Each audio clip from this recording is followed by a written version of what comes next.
திருச்சபை மக்களே, கிதியோனும் கிறிஸ்துவும் என்ற தலைப்பின் கீழே இந்த நியாயாதிபதிகள் புத்தகத்தை நாம் தியானித்து வருகிறோம். இந்த புத்தகத்தில் இருக்கக்கூடிய இந்த 6, 7 என்று அழைக்கப்படுகிற இந்த 2 அதிகாரத்தை மையமாக வைத்து எவனமாக இந்த கிதியோன் என்று அழைக்கப்படுகிற ஒரு இரட்சகனை கடவுள் ஏற்படுத்தினார் என்றும், அந்த இரட்சகன் மூலமாக ஒரு விசேஷித்த வெற்றியை எப்படி நமது கடவுள் அவர்களுக்கு வாங்கி கொடுத்தார் என்ற ஒரு காரியத்தையும் நாம் வெகு விரிவாக ஆழமாக நாம் தியானித்து வருகிறோம்.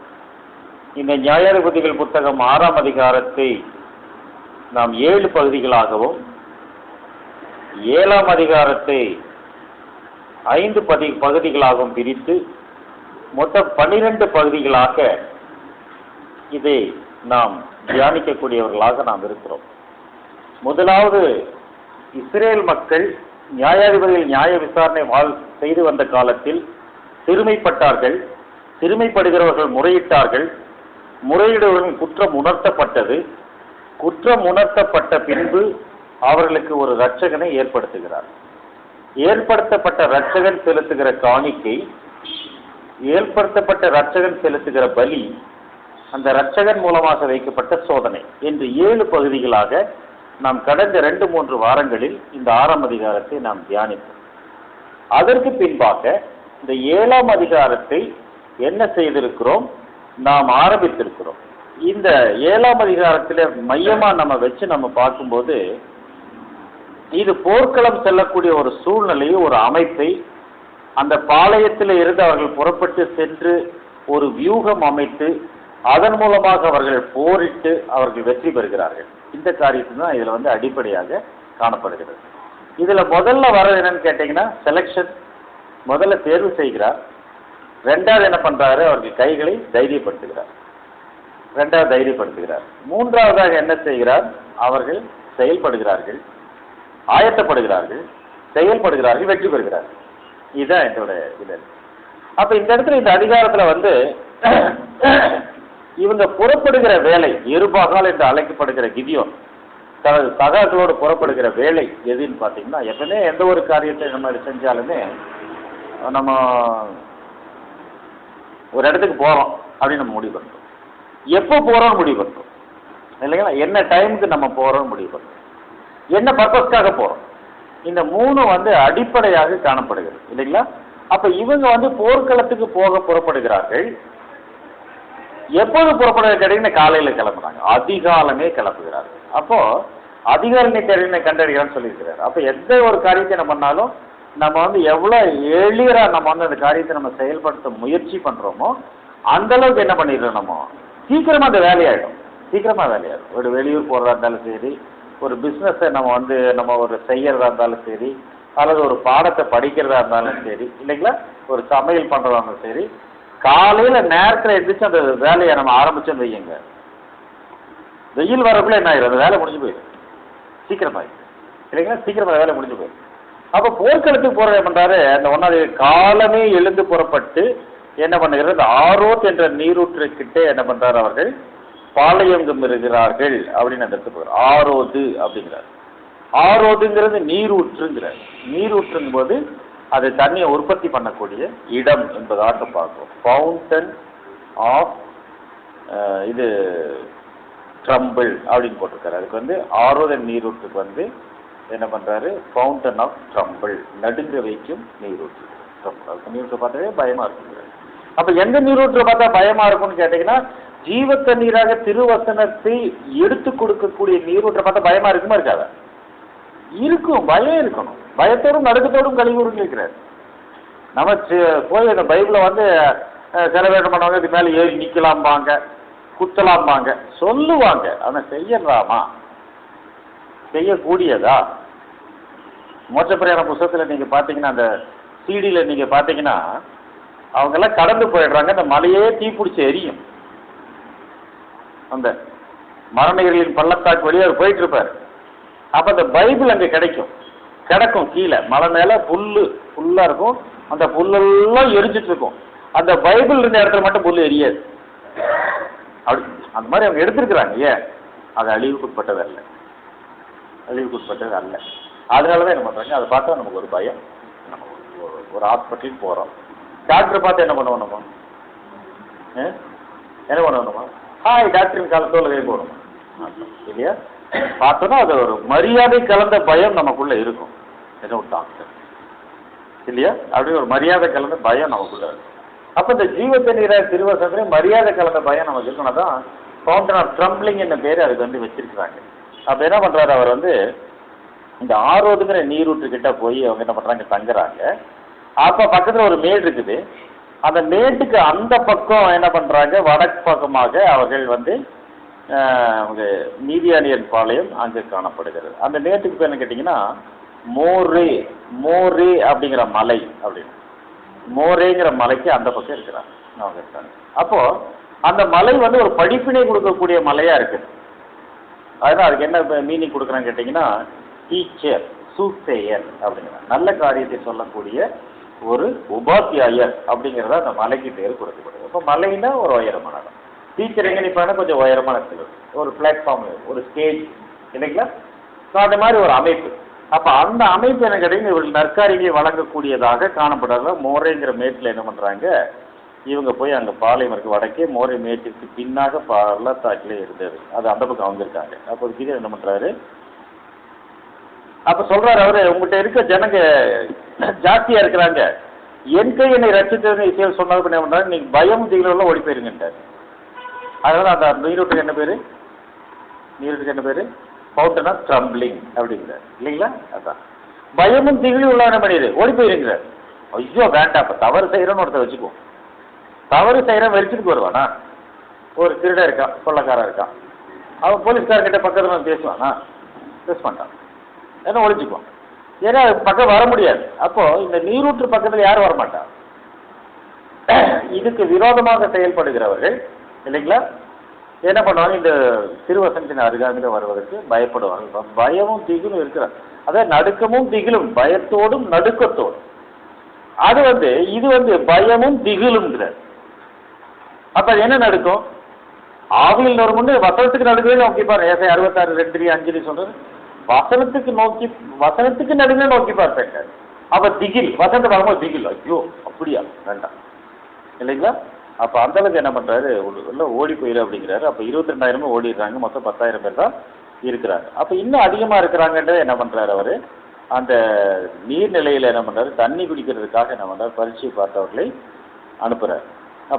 அப்போ வந்து அதுவே நம்ம போன வாரத்தில் பார்த்தோம், 3 டைப்பாக தண்ணி குடிக்கிறவங்களை எடுத்துட்டார் இல்லைங்களா? ஒன்று வந்து நாய் மாதிரி என்ன பண்ணுறாங்க, சத்தம் கொடுத்து அந்த தண்ணியை குடிக்கிறவங்க, இன்னொன்று வந்து கையில் அள்ளி வந்து வாய் கொடுத்து குடிக்கிறவங்க, இன்னொன்று வந்து முழங்காலோட குனிஞ்சு உறிஞ்சி குடிக்கிறவங்க. 3 பேர். நம்ம கையில் டம்ளர் கொடுத்தாவே நம்ம ஒவ்வொருத்தரும் ஒவ்வொரு மாதிரி குடிப்போம். சில பேர் ஸ்டிக் பண்ணி குடிப்போம், சில பேர் அண்ணாந்து குடிப்போம் இல்லைங்களா?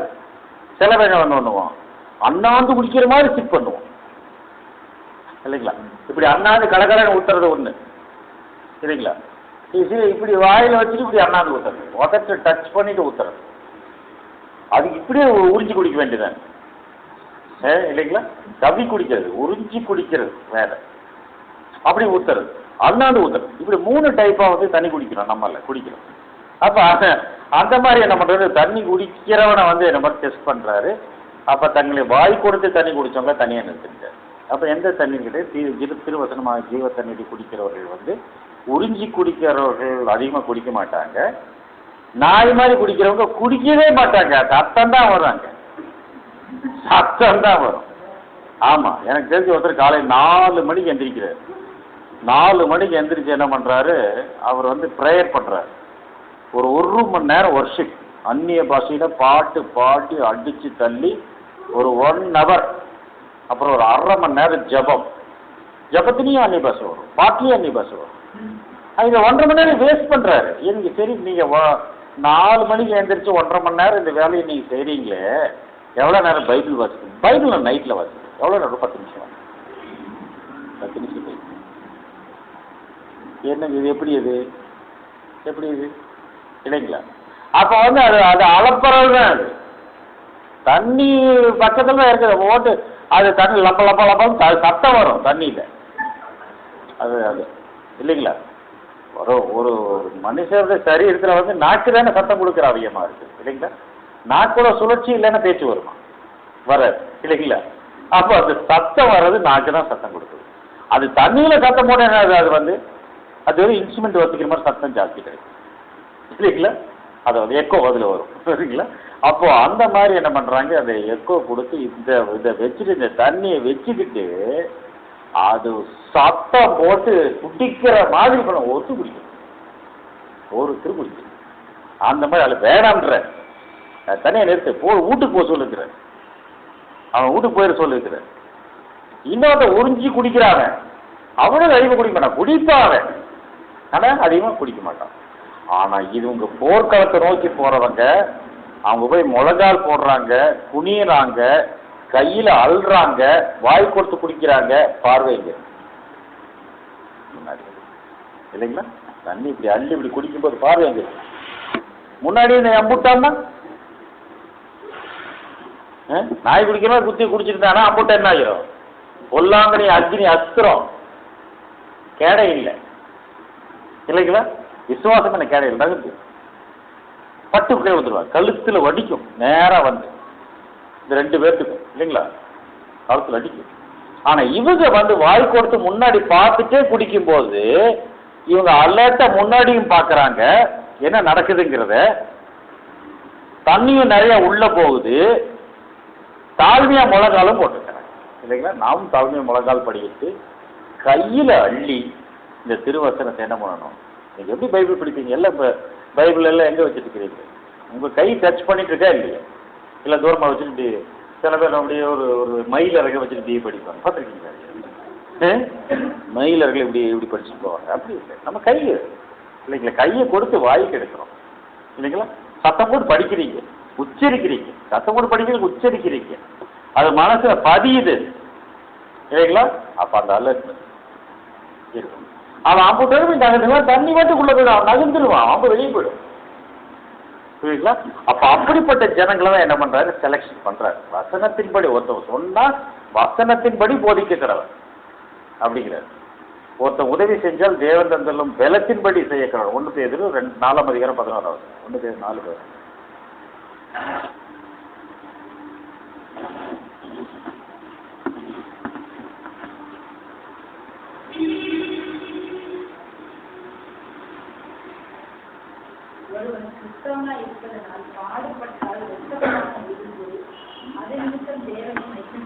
ஒன்று பேதுரு 4:11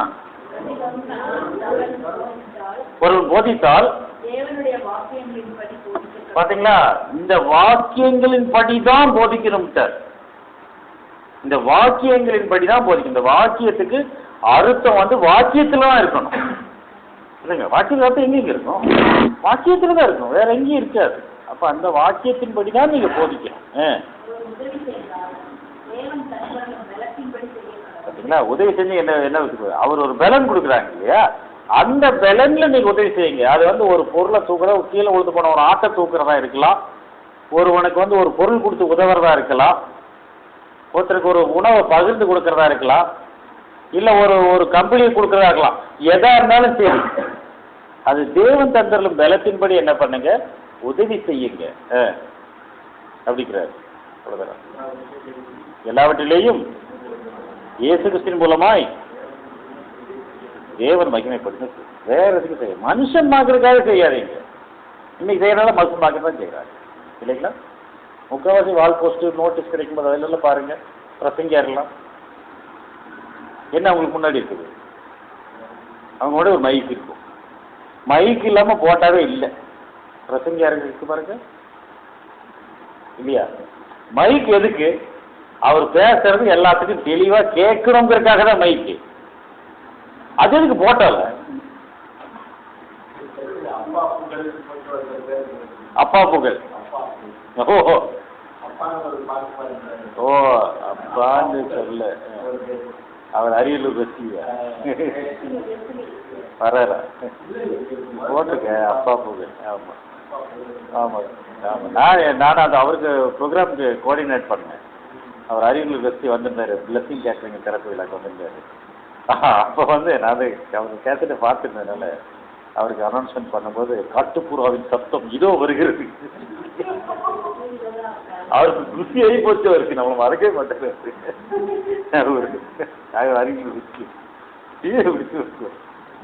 சொல்லி கேட்டதுனால நமக்கு பழக்கம் இல்லை. அப்புறம் நல்லா பேசிட்டு இருந்தாரு அவரு அவரு வர. அப்போ இங்க என்ன நம்ம பார்க்கணும்னு கேட்டீங்கன்னா, இதுதான் பிதாவாகிய கடவுள் குமாரன் மூலமாக பிதாவாகிய கடவுள் மகிமைப்படுறதா இருந்த செயல். நம்முடைய சுய விளம்பரத்துக்காகவோ சுய பேரும் புகழுக்காகவோ மனுஷன் நம்மளை புகழுங்கிறதுக்காகவோ செய்யவே கூடாது. புரியுங்களா? அதை தான் அதை செய்யறாரு. அப்போ இந்த திருவசனமாகிய தண்ணீரை அவர்களை குடிச்சாங்க, அவங்க வந்து அலர்ட் ஆயிட்டாங்க. அப்ப அது எத்தனை பேர் தான் கேட்டீங்கன்னா 300 பேர் இருக்கிறாங்க. படிங்க 7ஆம் வசனம். 7ஆம் வசனம்.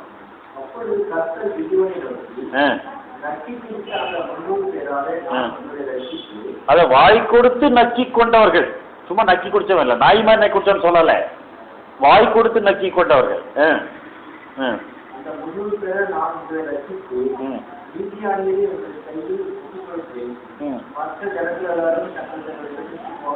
தங்கள் தங்கள் இடத்திற்கு போக கடவர்கள் அப்படிங்கிறாரு. தனது சிறு வயது நீங்க பாத்தீங்கன்னா வீட்டுக்கு போங்கிறாரு. தங்க இடம் அவங்க இடங்கிறாரு, அவங்க வீடு தானே, அவங்க வீட்டுக்கு போயிடுன்றாரு. போயிட்டு இன்டர்வியூல செலக்ஷன் ஆகல என்ன பண்ணுவாங்க அவங்க? பாப்பா வீட்டுக்கு போப்பா அப்படிதான் சொல்லுவாங்க இல்லையா? அப்ப தங்கள் வீட்டுக்கு போயிடுங்க நீங்க அப்படிங்கிறாங்க.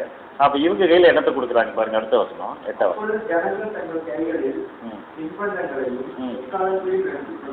இந்த ஜனங்கள் யாரும் அந்த 300 பேர் அவங்க கையில பண்றாங்க, தின்பண்டங்கள் எக்காலத்தையும் எடுத்துக்கிறாங்க.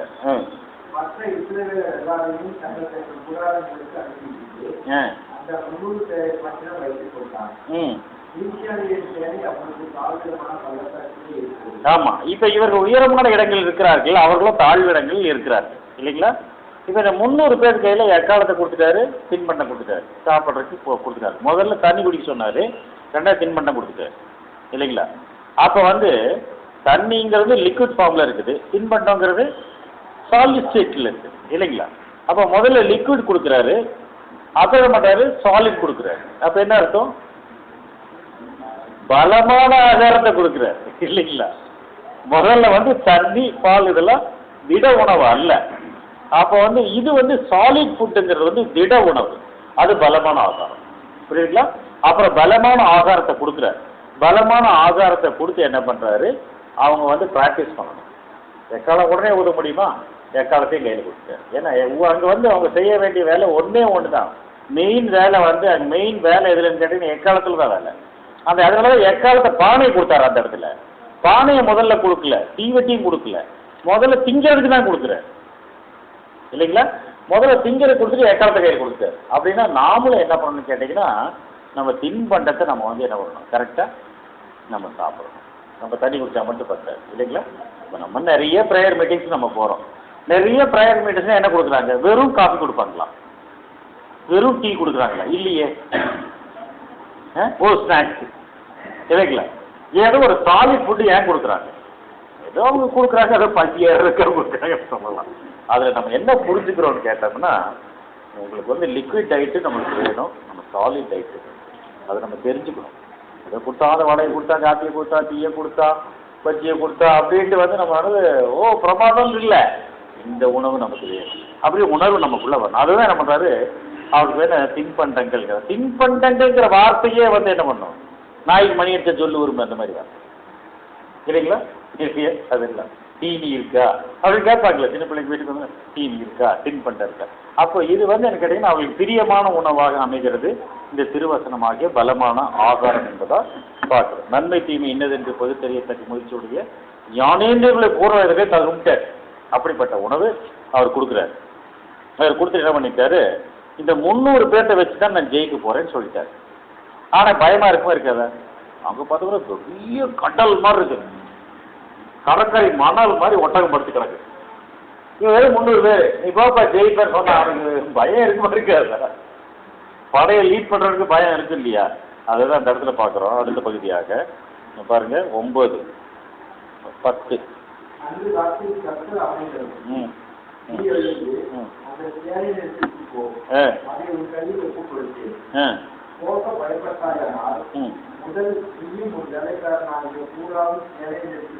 முதல்ல நீயும் பூராவும் சேனைகிட்ட போங்கட்டார். பூரா அப்படிங்கிறதுக்கு என்ன அர்த்தம் கேட்டீங்கன்னா பிரான்ச், கிளை என்பது பொருள் இல்லைங்களா? பிரான்ச் பூரான்னா கிளை. அப்ப அது சேர்த்தி கிளை அவனை கிளை மாதிரி இருக்கான்ல, தோழன் இருக்கானே, அவனும் சேர்த்து கூட்டிட்டு போங்கிறாரு. அது தனியா போறதுக்கு பயம் இருக்கும் இல்ல, போங்க கேட்கிறாரு.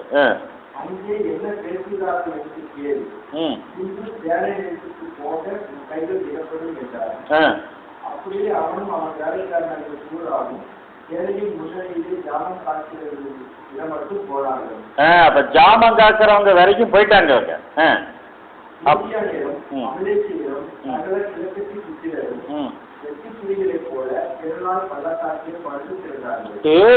எப்படி இருக்காங்க பாருங்க, அந்த ஜனங்களை வெட்டி கிளிக்கு மாதிரி பறந்து கிடக்குறாங்களாம். இன்னைக்கு வெட்டி கிளிக்கு பத்தி ஒரு ஆராய்ச்சியில் நம்ம எடுத்தோம்னா, இந்த இஸ்ரேல் பாலஸ்தீன தேசங்கள்ல வெட்டுக்கிளி இறங்கணும், அப்படி ஒரு கூட்டமா நைட்ல வந்து இறங்கும். கூட்டமா நைட்ல வந்து வெட்டுக்கிளி இறங்கி வெடியறக்குள்ள வெடிச்சு பார்த்தா அந்த ஏரியா ஃபுல்லா மொட்டை காடாய்க்கு. அப்ப அந்த அளவுக்கு என்ன பண்ணும், கரிச்சு எல்லாம் தின்னு போய் அப்போ பவுஞ்சாய் வருகிறாருல்ல இல்லைங்களா? அப்ப அது மாதிரி கூட்டமா வரக்கூடிய, அப்ப வெட்டுக்கிளி மாதிரி அவ்வளோ ஜனங்க கூட்டமா அப்படியே படுத்திருக்கிறாங்க, ஒரு கூட்டமா இருக்கிறாங்க. அப்புறம் அது மட்டுமா, ஒட்டங்களுக்கு கூட கணக்கு இல்லைட்டார். எப்படி இருக்கா அது பாக்குறதுக்கு? கடற்கரை மனத்தினால எப்போ பயமா இருக்குமா? ஜாமக்கார இடம் வரைக்கும் வர்றாங்க, நீ தாண்டி போகலாமா? போக முடியாது அதனால இல்லையா? வந்துட்டு என்ன பண்றாங்க பார்த்தா அப்படி இருக்குது, கடல் மண்ணு மாதிரி இருக்குது அந்த இடத்துல இல்லையா? அப்போ ஒரு சம்பவம் அந்த இடத்துல நிகழுது. அதை வந்து இவங்க கேட்கறாங்க படிக்க.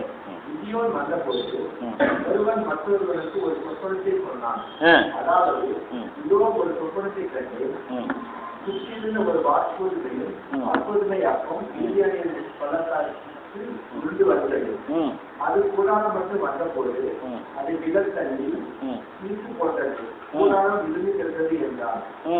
அப்பொழுது மற்றவன், இது யோவாசின் குமாரனை கிதியோன் என்னும் இஸ்ரவேலுடைய பட்டயமே அல்லாமல் வேறல்ல.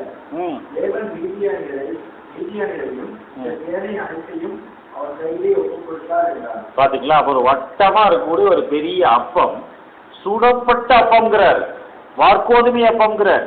வார்கோதுமை பார்லி இல்லைங்களா? அப்ப அந்த சுடப்பட்ட ஒரு வார்கோதுமை அப்பம் என்ன பண்ற, அப்படியே உருண்டு வர்றதை நம்ம பாக்குறோம் ஒரு கனவு.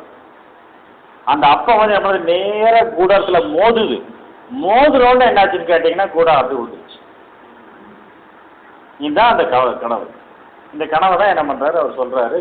சொன்னானா வச்சுக்கோ, அது கிதியோன் தவிர வேற யாரும் இல்லப்பா, நம்மளை எல்லாம் கிதியோன் ஒப்படைச்சிட்டாரு அப்படின்னு அவரோட வியாப்தியை என்ன பண்றாரு வந்து எக்ஸ்பிளைன் அந்த இடத்துல வந்து அவர் பண்றாரு. இதுதான் பண்றாரு. இதை பார்த்து என்னாச்சுன்னு கேட்டீங்கன்னா அவருக்கு வந்து தைரியம் ஆயிடுச்சு. 15 வசனம். 14 படிச்சிட்டீங்களா? 14 படிக்கலையா? படிச்சிட்டீங்க, 15 படிக்க.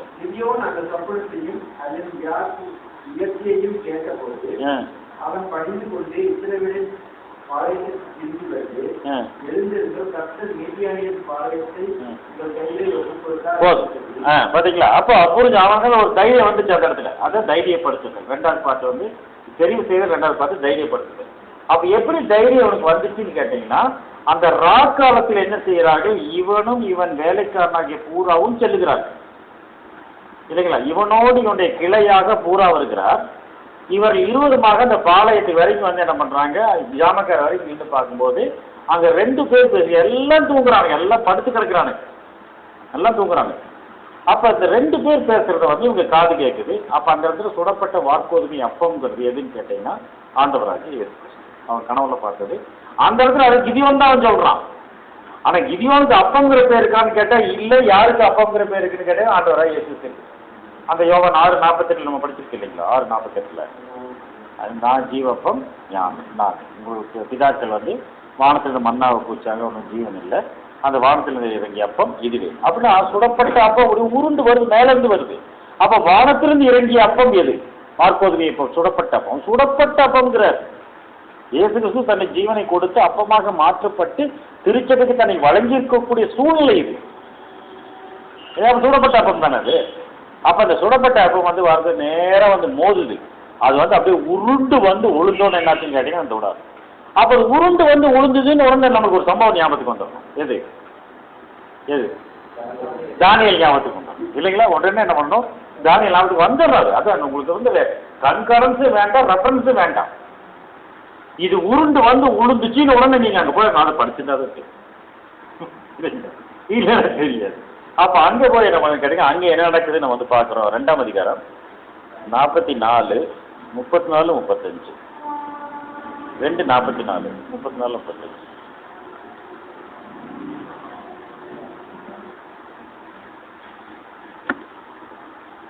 அந்த ராஜாக்களின் நாட்களிலே பரலோகத்தின் தேவன் என்னைக்கு மரியாத ஒரு ராஜ்யத்தை ஏற்படுத்துவார். அந்த ராஜாக்களின் நாட்களிலே பரலோகத்தின் தேவன் என்னைக்கு ஒரு ராஜ்யத்தை ஏற்படுத்துவார், அழியாத ஒரு ராஜ்யத்தை ஏற்படுத்துவார். அந்த ராஜ்யம் வேற ஜனத்துக்கு விடப்படுவதில்லை. அந்த அழியாத ராஜ்யம் வேற ஜனத்துக்கு விடப்படுவதில்லை. ஒரு கல் கையால் பெயர்க்கப்படாமல் மலையிலிருந்து பெயர்ந்து உருண்டு வந்து இரும்பு, வெண்கலம், களிமண், வெள்ளி, பொன் எல்லாத்தையும் ஏகமா நொறுக்கிடுச்சு. அந்த மாதிரி ஒரு கல் வந்து மோதுதுட்டாரு. அது மலையிலிருந்து உருண்டு வருதுன்ட்டாரு. அப்ப இது நடக்கிற சம்பவம் எப்போது கிடையாது, அந்த ராஜாக்கள் நாட்களிலே நடக்குதுன்ட்டார். அப்படின்னா இதை வச்சுதான் என்ன பண்றாங்க, இன்னைக்கு வந்து ஒரு ஆட்சிக்குள்ள இன்னொரு ஆட்சி நடக்குது. அந்த ராஜாக்கள் நாட்கள்ல தான் இது கல் உழுகுது. அப்ப இந்த கல்லு உழுது ஆட்சியும் நடக்குது அப்படி சொல்றாங்க இன்னைக்கு. ஆமா, அப்படி இந்த வசனத்தை வச்சுதான் சொல்றாங்க. இந்த வசனத்தை வச்சு அந்த ராஜாக்களின் நாட்களிலே என்று மலியாத ராஜ்யத்தை ஸ்தாபிப்பார். அப்ப எந்த மலியாத ராஜ்யமும் ஸ்தாபிக்கப்படுகிறது, ராஜாக்களும் ஆட்சி செய்கிறாங்க. இப்ப ஒண்ணுக்குள்ள ஒண்ணு ஆட்சி நடக்குது. ஆமா, அப்படின்னு இன்னைக்கு வியார்த்தி பண்றாங்க. இந்த வசனத்தை வச்சு வியார்த்தி பண்றாங்க, கொடுக்குறாங்க, விளக்கம் வந்து கொடுக்குறாங்க. இன்னைக்கு இந்த வந்து 1874 அப்புறம் சாத்தானும் ஆட்சி செய்கிறார், கிறிஸ்துவும் ஆட்சி பண்ணுகிறார் அப்படி சொல்றாங்க. அப்ப இந்த இடத்துல வந்து இது கரெக்டு தானா இல்லையா எப்படி நம்ம கண்டுபிடிக்கிறது? அப்படின்னு எந்த ராஜாக்கள் ஆட்சின்னு வரணுமா? அந்த ராஜாக்களின் நாட்கள் இல்லைங்கும் போது எந்த ராஜாக்கள்? அது பாபிலோன் பேரரசா, மேதிய பெர்சிய பேரரசா, இல்ல கிரேக்க பேரரசா, ரோம பேரரசா? அது பொன்னா, வெண்கலமா, வெள்ளியா, இரும்பு, களிமண் சொல்ற இந்த ராஜாக்கள் எந்த ராஜாக்கள்? ஃபர்ஸ்ட் கொஸ்டின் நம்மளுக்கு ரைஸ் ஆகுது. அதெல்லாம் போயிடுச்சு. அப்பவே ஆரம்பிச்சிருச்சான். இப்படி ஒரு கொஸ்டின் வரும். இது எப்படி எதுக்கு நீங்க இந்த கொண்டு சேர்த்துறீங்கன்னு தெரியும். ஆனா இது எது, இதை பத்தி விளக்க கனவுல இருக்குது. படிங்க 34, 35. அதுல 34 வசனம், 35 வசனம்.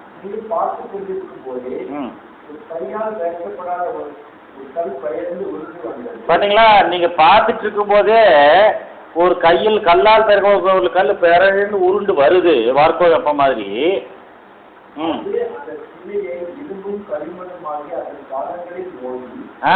அது சிலும்பும் களிமமுமான பாதங்களில் மோதி அது நொறுக்கி போட்டுச்சு. ராஜாக்கள் நாட்கள்ல ஆட்சி நடந்துட்டு இருக்கிறாங்க, நொறுக்கி போட்டுச்சு. நொறுக்கி போட்டதுக்கு அப்புறம் என்ன ஆயிடுச்சு? முதல்ல நொறுக்கி போடுது. நொறுக்கி போட்டதுக்கு அப்புறம்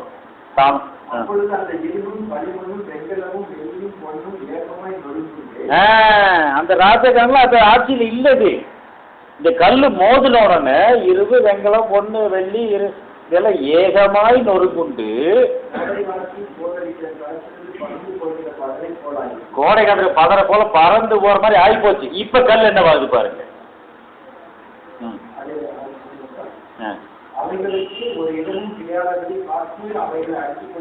ஒரு இடம் காத்து அடிச்சுட்டு போச்சு, சுத்தமாவே இல்லைன்ட்டு. அந்த ஆட்சி எதுவுமே இல்லைன்ட்டு. ஒரு இடம் கல்லு மோதின உடனே காத்து அடிச்சுட்டு போயிடுச்சு. வஞ்சக்கு போத மாதிரி காத்து அடிச்சு எல்லாம் போயிடுச்சு. இப்பதான் எக்ஸ்பிளைன் பண்றாரு. இந்த சிலையை மோதின கல்லோ வென்றால் பாத்தீங்களா? இப்ப இந்த கல்லு பெருக பருமாறு பூமி. இப்ப வந்து இது கல்லு மோதுறது ஒரு சம்பவம், கல்லு மோதுறதுனால இதெல்லாம் அழிஞ்சு போறது ஒரு சம்பவம், அதற்கு பின்பு இது வளர்றது ஒரு சம்பவம். ஒண்ணுக்குள்ள ஒண்ணு இருக்கிறதுக்கு அர்த்தமே இல்லை. புரியுதுங்களா? அவங்க கொடுக்குற வசனம் தான், அந்த வசனத்துக்கு விலகு அங்கதான் இருக்குது. அதை ஒழுங்கா நம்ம பார்க்கணும். அப்படின்னா இந்த இடத்துல இந்த மலை என்பது யாருன்னு கேட்டீங்கன்னா யாவே. சரிங்களா? ஏசா 26:4 சொல்றாரு, அந்த நித்திய கண்மலை யெகோவா அப்படிங்கிறார் இல்லைங்களா? அப்ப அந்த அந்த அந்த மலை என்பது யாவே கடவுள். மலையில இருந்துதான் இந்த கல் உருண்டு வருது. கையால் பெயர்க்கப்படாத கல், எவருமே பெயர்க்கல, யாருமே சொல்லல, யாரும் நான் போறேன்ட்டார். அந்த கல் உருண்டு வந்து உழுகுது. எந்த கல் அப்படின்னு கேட்டீங்கன்னா 1 பேதுருல எழுதுறாரு 2ஆம் அதிகாரம் 4:5.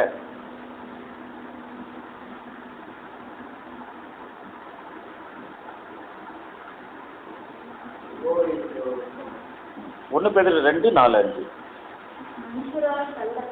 மனுஷரால் தள்ளப்பட்டதனாயினும் தேவனால் தெரிந்து கொள்ளப்பட்டதும் விலையேற பெற்றதுமாய் இருக்கிற ஜீவனுள்ள கல்லாய் அவருக்கு சேர்ந்தவர்களாக நீங்களும் ஜீவனுள்ள கற்களை போல ஆவிக்கேற்ற மாளிகையும் ராஜரீக ஆசாரி கூட்டமாகவும் பசுத்தனும் கூட்டி கட்டப்பட்டது. அப்படின்னா இந்த கல் உளுந்து அதை உடஞ்சு அது போனதுக்கு அப்புறம் இது வளருது. எப்படி? இந்த மாதிரிதான் வளருது. அவரு கூட கல்லா சேர்ந்து இந்த உயிர் தெழுதல் ப்ராசஸ் வந்து இவங்க எல்லாம் கொண்டு போய் மேலே கொண்டு போய், புரியுதுங்களா? இந்த ப்ராசஸ் தான் நடக்குது. இதை வந்து கிதியோன் பார்க்கிறாரு. இது வந்து யோவாசின் குமாரன் கிதியோன் அல்ல, வேற கிடையாதுன்னு. அப்படின்னா இந்த சம்பவத்தின் பிரகாரமா நம்ம பார்த்தோம்னா அவங்க சேனை அங்கே இருக்கிறது, இவரும் பூராவும் இருக்கிறார்கள், இவர்களுக்கு அந்த அறிவிப்பு வருகிறது, ராக்காலத்தில் சென்று பார்க்கிறார்கள். இப்படி ஒரு சம்பவத்தின் அறிகுறி அந்த இடத்துல காணப்படுகிறது. உடனே கை பலப்பட்டிருக்கு. அப்ப இந்த ராக்காலத்தில் பார்த்த சம்பவம் அவர்கள் சேனையினமாக சென்று விட்டார்கள். 2 பேர் போறாங்க, கிதியோனும் இன்னொருவருமாக செல்லுகிறார்கள். ஒருவேளை மணவாட்டி தோழின்னு கூட நம்ம எடுத்துக்கலாம், அப்படி எடுக்கலாம், அந்த மாதிரி எடுக்கலாம். ஏன்னா பிரான்ச்சுங்கிற கூட போனது பிரான்ச்சுங்கிற, அப்போ பூரான பிரான்ச். அப்போ அதனால அவங்க 2 பேர்த்தையும் நம்ம வந்து எடுக்கலாம். பசங்க மற்ற 24:42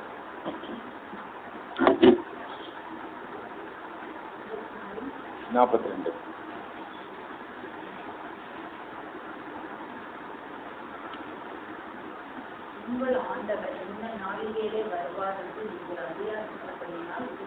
பார்த்தீங்களா, உங்கள் ஆண்டவர் இன்ன நாளிலே வருவார் அதிகாரி கூட நீங்கள் விழித்திருங்க. அப்படின்னா இந்த இடத்துல வந்து மீதியான கிழக்கத்தீர அமலேக்கிய புத்திரர் அவர்கள் சேனை அனைத்து ஒட்டகங்களும் உறங்கிக் கொண்டிருக்கிறார். காவல்காரனும் நிற்கிறான். இவங்க தெரிஞ்சிருக்கணும்ல, அவனுக்கு 2 பேர் வந்திருக்கானுங்கன்னு தெரியல. அப்ப என்ன கேட்ட அவனும் உறங்குறான். அப்ப ஆண்டவராக இயேசு கிறிஸ்து வரும்போது எத்தனை பேர் முடிச்சிருந்தாங்க? மணவாளன் வரும்போது 5 பேர் முடிச்சிருந்தாங்களா இல்லையா? முடிச்சிருந்தாங்களா? படிங்க 25 மொத்த 25.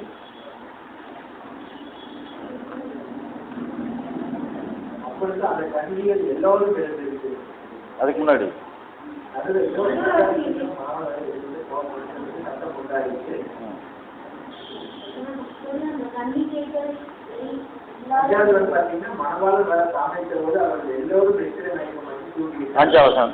மணவாளன் வர தாமதித்த போது அவர்கள் எல்லாரும் நிச்சய மயக்கமாக தூங்கிட்டார். அவர்கள் எல்லாரும்னா 5 பேர் அதெல்லாம் தூக்கிட்டார். எல்லாம் தூக்குறான் இவர் வர்ற நேரத்தில், இல்லைங்களா? அதுதான் அப்ப வந்து கணிக்கிறது. மணவாள் வர தாமதித்த போதுங்கிறாரு. அப்ப தாமதித்த போது என்ன அர்த்தம்? நம்ம எதிர்பார்க்கிற நேரத்தில் வரலன்னு அர்த்தம், அப்படின்னு அர்த்தம். 1874 எதிர்பார்த்த நேரம், அப்ப வரலன்னு அர்த்தம். தாமதிச்சார். தாமதிக்கிறாருக்கு சில இதுபடி நம்ம வருஷத்து வரைக்கும் கொஞ்சம் தாமதமாக இராமல் அவருடைய கணக்கு வேற. எல்லாரும் மனதிலும் நீதிபதி நம்ம மேல இருக்கிறார் அப்படிங்கிறார். அப்படின்னா இந்த ராக்காலமாக இருக்கிறது, இருள் சூழ்ந்த நேரமாக இருக்கிறது, ஒருவனும் அறியாத வேலையில் வர்ற எல்லாம் தூக்கிட்டான். அங்க அதே மாதிரி உலக ஜனங்கள் தூங்கி கொண்டிருப்பாங்க. யார் நீங்க சொன்னீங்கன்னா கேட்கவே மாட்டாங்க. முடிச்சுட்டு இருக்கிறது 2 பேர் தான். யாரு? கிதியோனும் பூராவும். ஒருவேளை மணவாட்டி தோழி முடித்துக் கொண்டிருக்கக்கூடியதாக காணப்படலாம். இது இந்த வசனத்தை நம்ம பார்த்தோம்னா முடிச்சு கொண்டு இருக்கலாம். இது எல்லாமே தூக்கிக்கலாம், இல்லைங்களா? ஆனா இந்த இடத்துல கிதியோன் இயேசு கிறிஸ்து கூட கம்பேர் பண்ணும்போது இந்த இயேசு கிறிஸ்துவாகிய கிதியோன் ராக்காலத்தில் வருகிறார், இருள் சூழ்ந்த காலத்தில் வருகிறார். அப்பறம் பண்ணாங்க எல்லாம் தூங்கிட்டாங்க.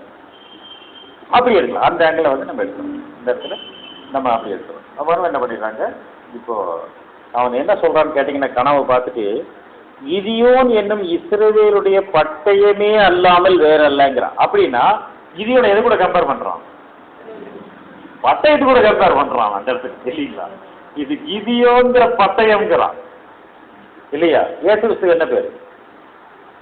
வார்த்தைங்கிறது இயேசு கிறிஸ்துவோட பேர். வார்த்தையை நம்ம என்ன சொல்றது? பைபிள் தேவ வசனமாகிய ஆவியின் பட்டயம். புரியுங்களா? அப்படின்னா அங்க கிதியோன் என்பவன் பட்டயமாக வர்ணிக்கப்பட்டால் இயேசு கிறிஸ்துவும் அவருடைய வார்த்தையை பட்டயமாக நமக்கு அனுப்புகிறார். புரியுதுங்களா? கடவுளுடைய வார்த்தை என்ற பட்டயமாக அவர் வருகிறார். அதை அவன் கன்ஃபார்ம் பண்ணிட்டான், நாம கன்ஃபார்ம் பண்ணிருக்கிறோமா? உலகத்தாருக்கு தெரியும் உலக ரட்சகர் யார். அதாவது 8ஆம் கிளாஸ்ல நம்ம கேட்டான ஒரு கொஸ்டின் முன்னாடி இந்த சிலபஸ்ல. ஆமா, ரட்சணி யாத்திரிகமா அது எச்.ஏ. கிருஷ்ணப்பிள்ளை எழுதுனது என்னது இல்லையா? மறந்து போச்சா இல்லையா? அதுல அவர் எழுதியிருக்காரு அந்த பாடல்ல, இந்த பாடல்ல உலக ரட்சகராகி இயேசு கிறிஸ்துங்கிறது எழுதியிருக்கிறார் அந்த பாடல். அதை கொஸ்டின் கேட்டாங்க கவர்மெண்ட்ல பரிசு, தமிழ் பரிசையில் கொஸ்டின் கேட்டாங்க. கொஸ்டின் கேட்ட உலக ரட்சகர் அப்படின்னு போட்டுட்டு மல்டிபிள் சாய்ஸ் கொஸ்டின். அதுல என்ன பண்ணியிருக்கிறாங்க, எல்லாத்தையும் போட்டான். உலக ரட்சகர் போட்டு இயேசு கிறிஸ்து அல்லாஹ் விஷ்ணு இப்படி எல்லாம் போட்டான். கொஸ்டின் எடுத்து கிறிஸ்டின் என்னமோ தெரியாது போட்டான். இந்த கொஸ்டின் பேப்பர் எக்ஸாம் ஹாலில் கொடுத்தாச்சு. எக்ஸாம் ஹாலில் கொடுத்த உடனே அங்கே ஃபைட் பண்ணுறானுங்க. இவனை படிச்சு எழுதிட்டு வெளியே வந்தது தானே வரும். ஆனால் அங்கே ஃபைட் பண்ணுறானுங்க, இந்த கொஸ்டினை தப்பாக கேட்டுட்ட, அது எப்படி உலக ரட்சகர் இயேசு கிறிஸ்து தானா? அப்போ மற்றவங்களாம் உலக ரட்சகர் இல்லையா? இப்படி ஒரு கொஸ்டின் அதை மட்டும் கேட்டு தானே தப்பிச்சிருப்பான். இது மல்டிபிள் இதை கொடுத்துட்டான். அது கொடுத்தா மல்டிபிள் சாய்ஸ்ல கொடுத்தாரு என்னமோ தெரியல. மல்டிபிள் சாய்ஸ்ல கொடுத்துட்டாங்க. நீ ஏன் கொடுத்த அப்படி? பப்ளிக் கொஸ்டின் பேப்பர்ல உடனே ப்ரொடெஸ்ட் பண்ணி அந்த எக்ஸாம் முடியறதுக்குள்ள அந்த கொஸ்டின் அட்டன் பண்ணா மார்க் அப்படின்ட்டான். நீ உலக ரட்சகர் விஷ்ணுன்னு போட்டாலும் அதுக்கு மார்க் உண்டு, உலக ரட்சகர் அல்லான்னு போட்டாலும் மார்க் உண்டு அப்படின்ட்டான். ஆமா, ஆனா எல்லாரும் என்ன தெரியுமா எழுதினானுங்க?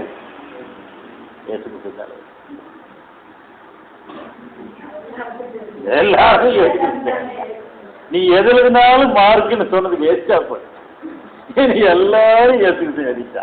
ஆனா எல்லாத்துக்கும் கிதியோன் பட்டையோ இயேசுவின் பட்டையோ அவனுக்கு தெரிஞ்சிச்சு இல்லைங்களா? நமக்கு தெரியும், நாம அறிந்து கொண்டவர்கள் இருக்கணும். நமக்கு இப்படிதான் அந்த செலெக்ஷன் பண்ணாலுமே தைரியம் இல்லைங்களா? தைரியப்படும். பிரசங்கம் பண்றதுக்கு போங்கன்னா உடனே போய் பேச முடியுதா? கஷ்டமா இருக்கு இல்லைங்களா? ஒருத்தர் நல்லா பெரிய ஆஜான பாகவான ஒரு சகோதரர் பேர் சொல்ல, நல்லா உயரமா ஹைட்டு வெயிட்டா. ஆமா, ஒரு சர்ச்சில் கூட்டிட்டு போய் இந்த 7 வாரத்தை பேசும்போது அவர் விட்டோம்.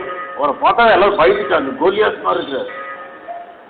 நின்றுட்டு குரல் வர பயங்கரமான குரல், நீங்க யார் என் காலை பார்க்க முடியல. அங்க புல்பிட்டில் இப்படி வச்சிருப்பாங்களா சுத்தி துணி போட்டு பார்க்கல, நல்ல வேலை என் காலை நீங்க பார்க்க முடியாது அப்படின்னு நடுங்குது.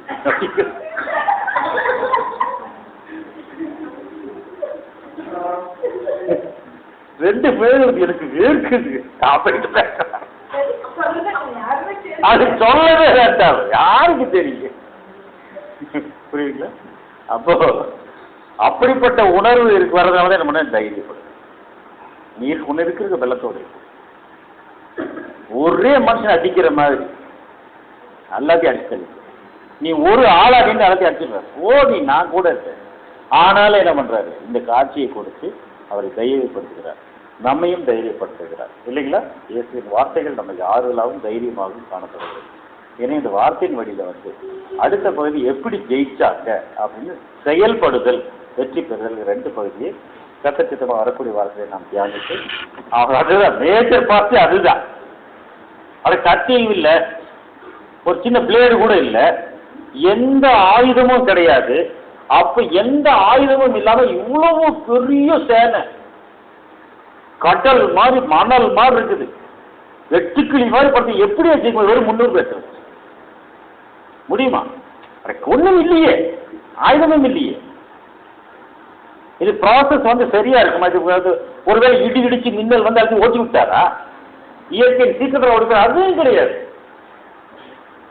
அப்ப இவனுடைய செயல்பாடுல உண்மையாவே நடக்குமா? எக்காலத்தை ஊதி பானை உடைச்சு வெளிச்சத்தை காட்டுனா இந்த மாதிரி சம்பவம் நடக்குமான்னு நமக்கு தெரியாது. அது நடக்கும் எப்படிங்கிறது பிராக்டிக்கலா நடக்குங்கிறதையும் நம்ம என்ன பண்ணலாம் நம்ம வரக்கூடிய வாரத்தில் நமக்கு பிராக்டிக்கலா நடக்கும்னு உங்களுக்கு வெளிப்பாடு அதுல இருக்கு. இது வந்து கட்டுக்கதையாகவோ ஏதோ எக்ஸாஜினேட் பண்ணி சொல்லப்பட்ட வார்த்தைகள் அல்ல. அப்படி இருக்கிறத நம்ம வந்து எப்படி அவங்க செயல்பட்டிருப்பாங்க, அது வெற்றி பெற்ற சூழ்நிலைகள் வந்து கரெக்டா அமைஞ்சிருக்கா அப்படிங்கிறத வந்து நம்ம கடைசி இந்த பாடத்தின் கடைசியாக வந்து வரக்கூடிய வார்த்தைகளை தியானிக்க முடித்துக் கொள்ளலாம்.